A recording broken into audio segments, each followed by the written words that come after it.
Hello, welcome to Jason the Old Millennial. My name is Jason, speaking to you here in my basement in the great state of Kansas. Today's video, I'm continuing my series on counting down my 100 favorite movies of all time. This time, I am doing number 60 through 56 on the list. So I got some good stuff here, got some more superhero movies, some comedies, I got one real old classic, all great stuff here on Jason the Old Millennial. Let's get to it.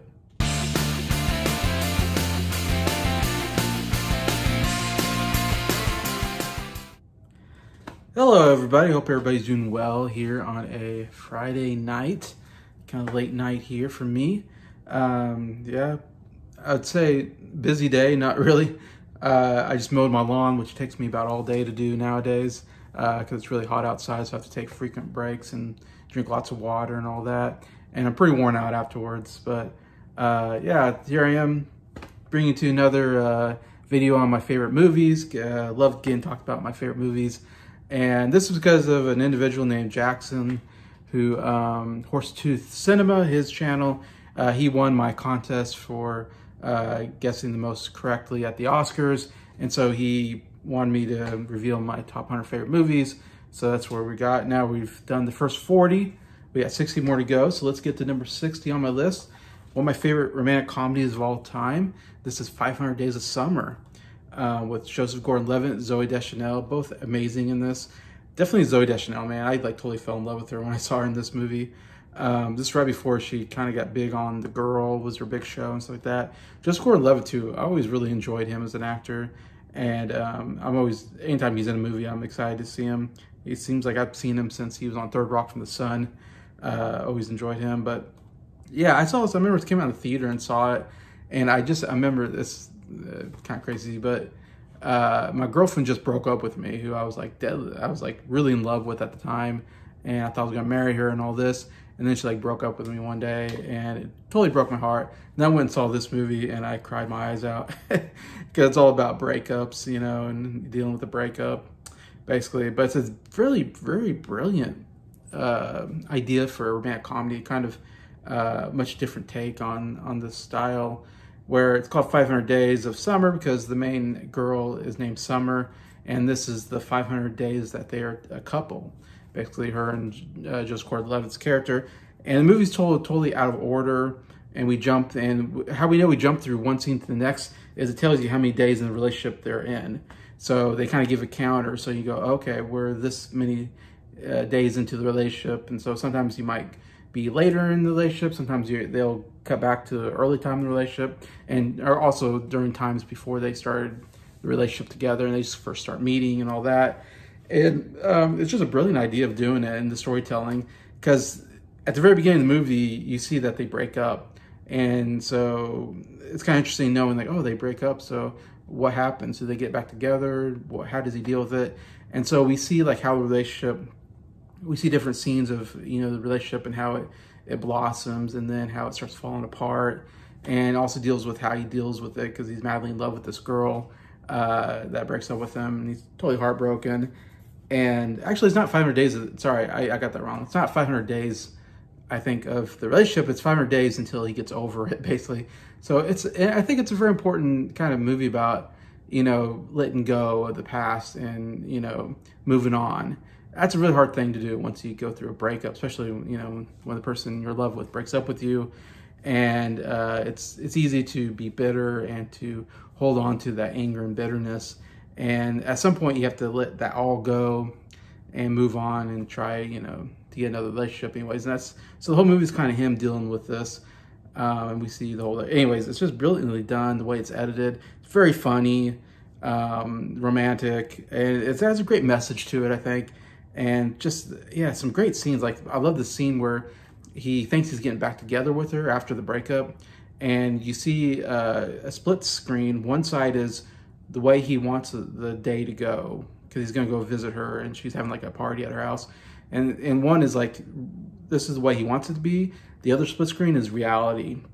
So you see the way he wants it to be and how it doesn't work out, because in reality, he doesn't get back together with her, while in his vision, he gets back together with her.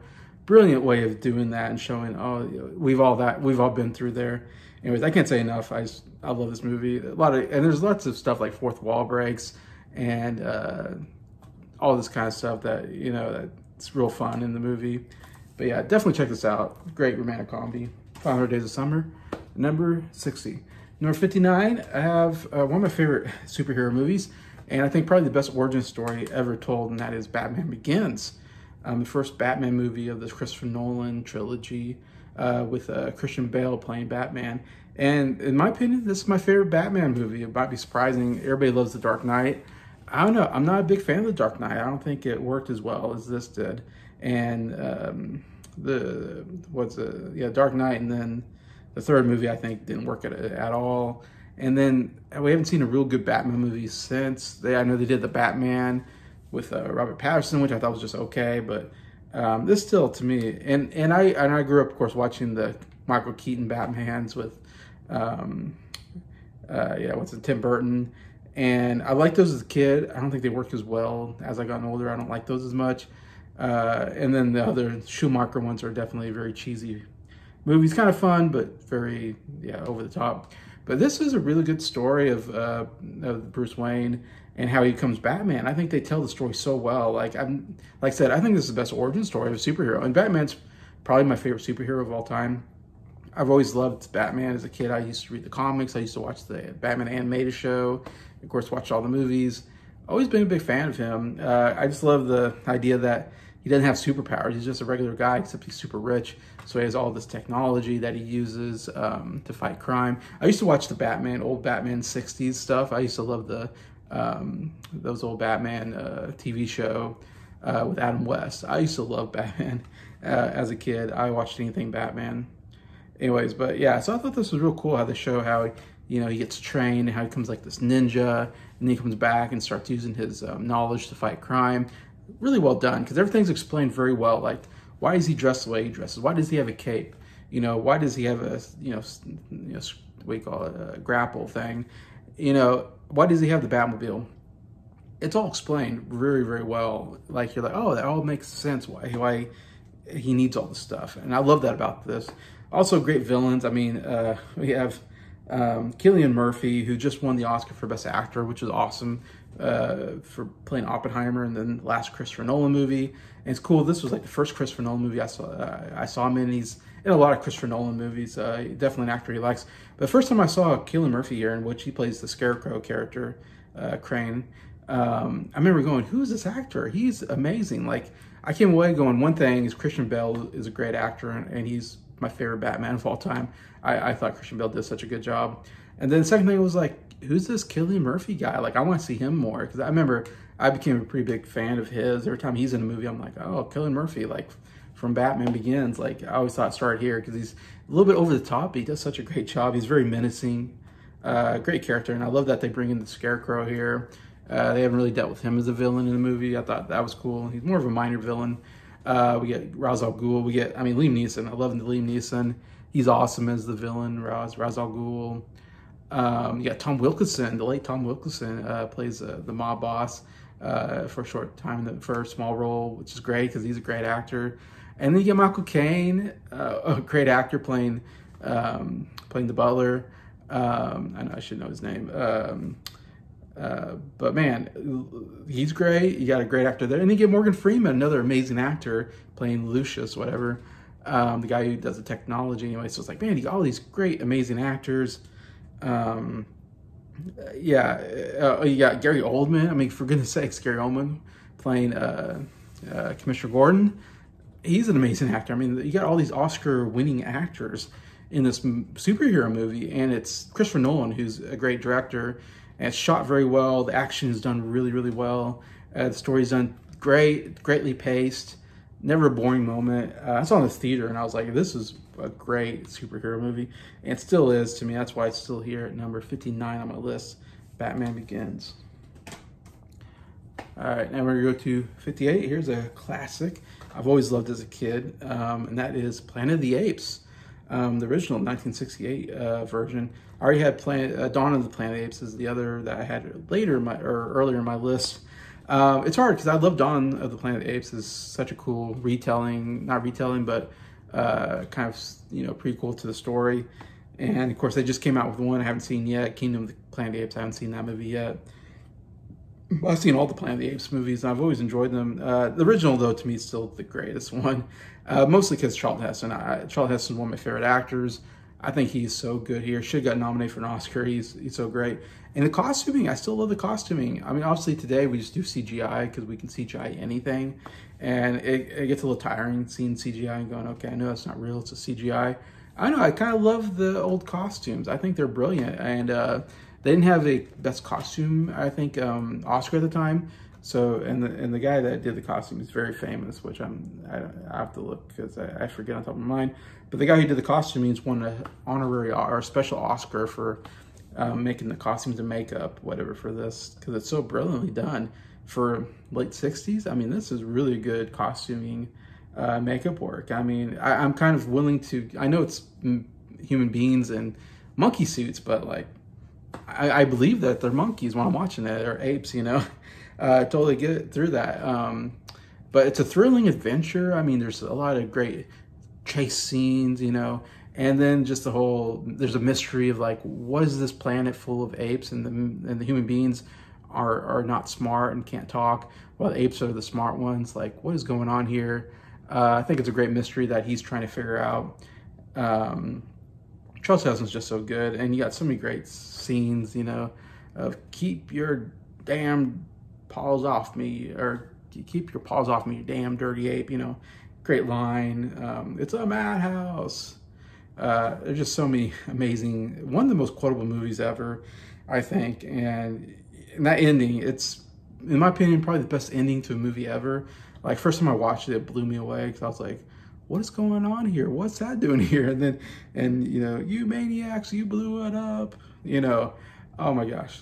Yeah, so it's like one of the greatest endings. What a cool sci-fi story that I think still works today, in my opinion. I still watch this and still get so much enjoyment out of it.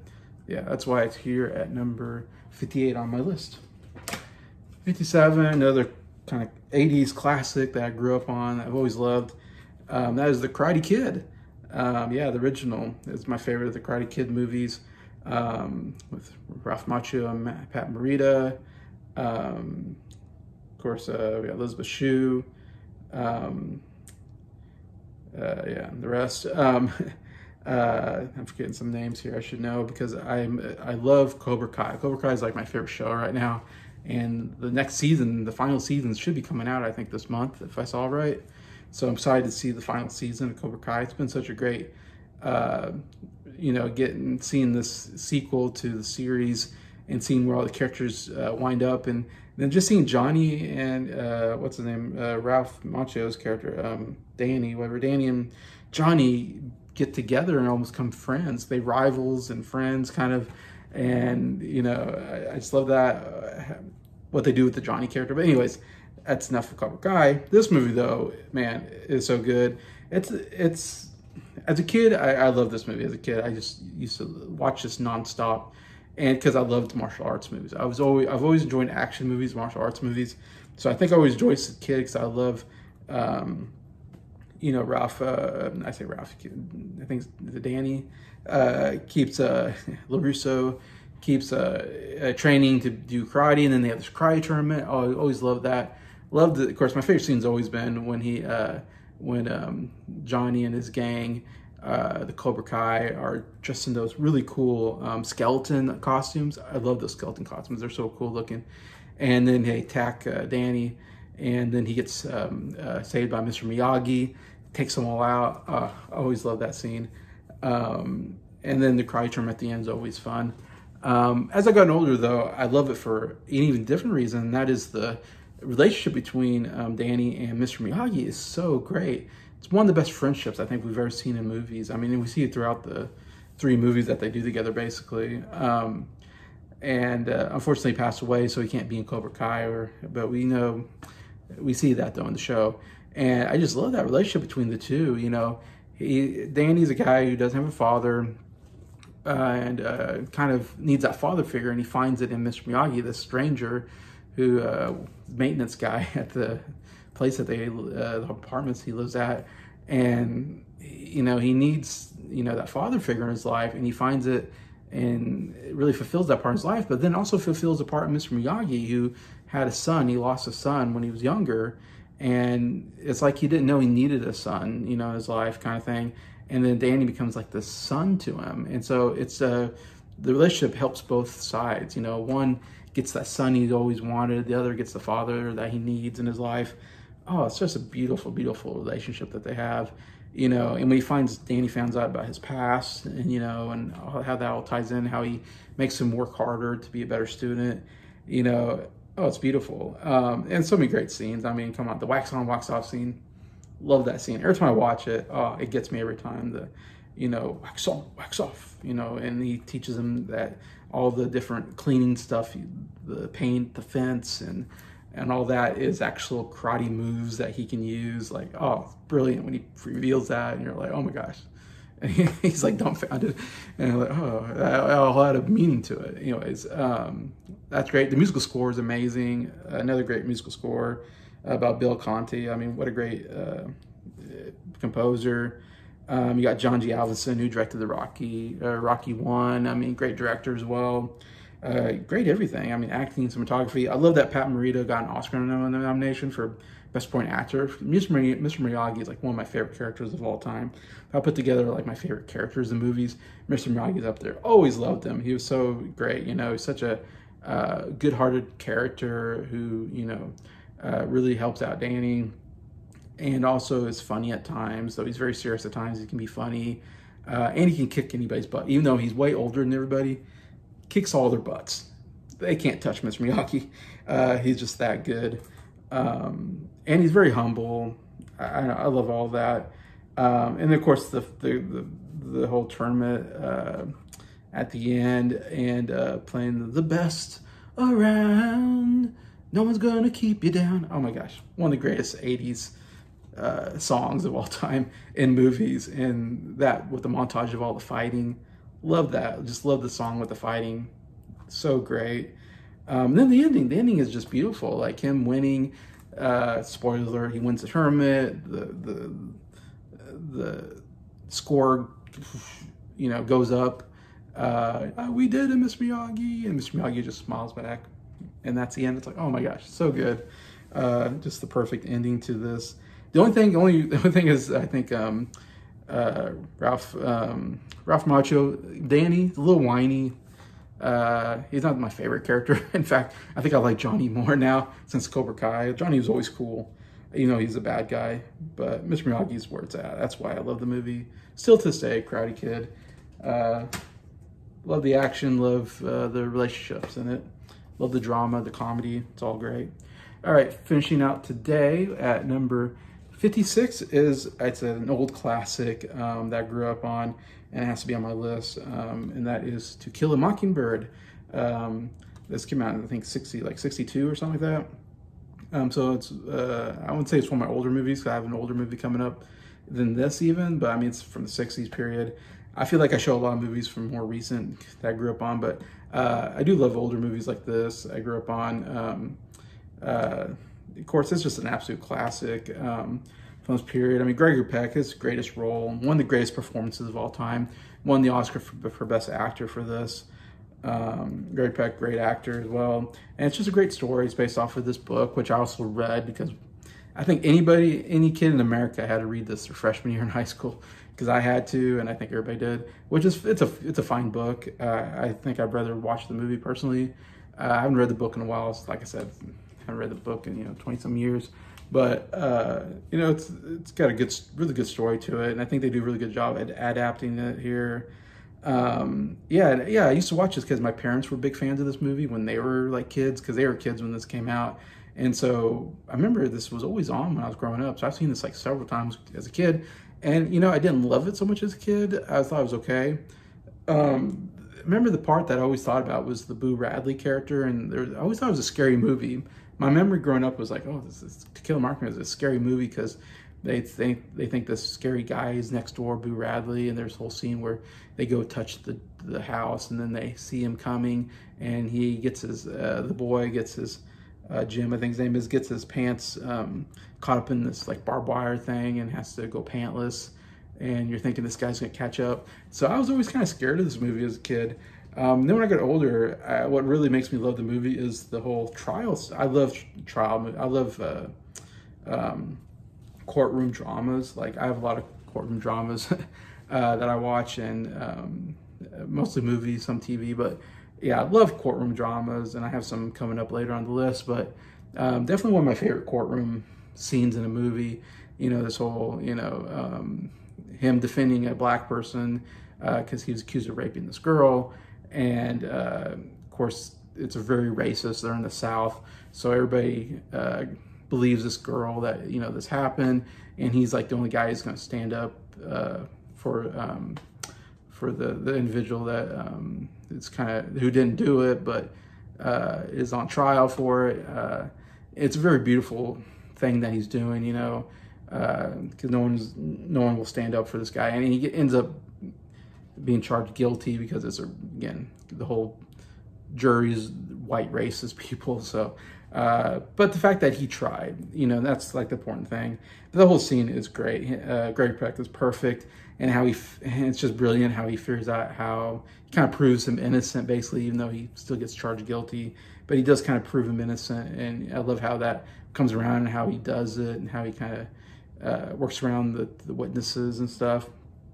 And he just gives that great speech, one of the greatest speeches of all time about, justice, and how, law has to be equal or to be the law and like all this stuff.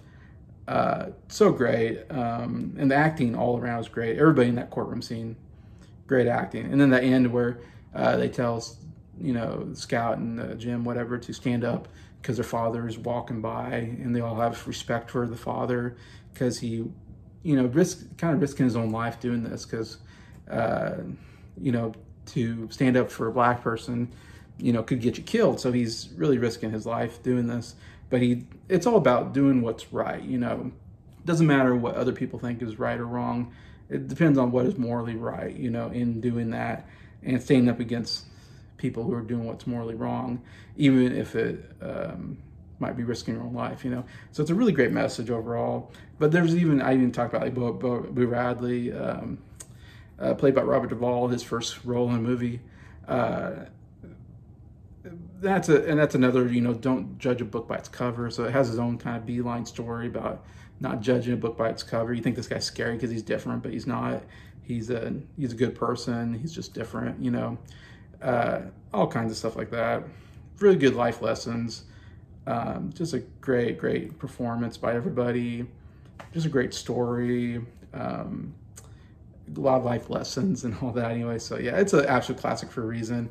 Great movie, To Kill a Mockingbird. Definitely, if you haven't watched this, especially you, Mike, I can see you out there. If you haven't seen this movie, definitely check out To Kill a Mockingbird. So good. So that's my number 56. So that's 60 through 56. So please comment. What do you think about these movies? Have you seen them? Do you like them? Are they on your list at all? I love reading the comments. I appreciate that. And I just appreciate everybody who stopped by to watch this video and also liked it. I really appreciate that. And just all the subscribers. I so appreciate you guys subscribing to the channel and keep this going. I enjoy doing these videos and I hope you guys are enjoying them and all that. So thank you, and I appreciate you, and I hope you have a good day.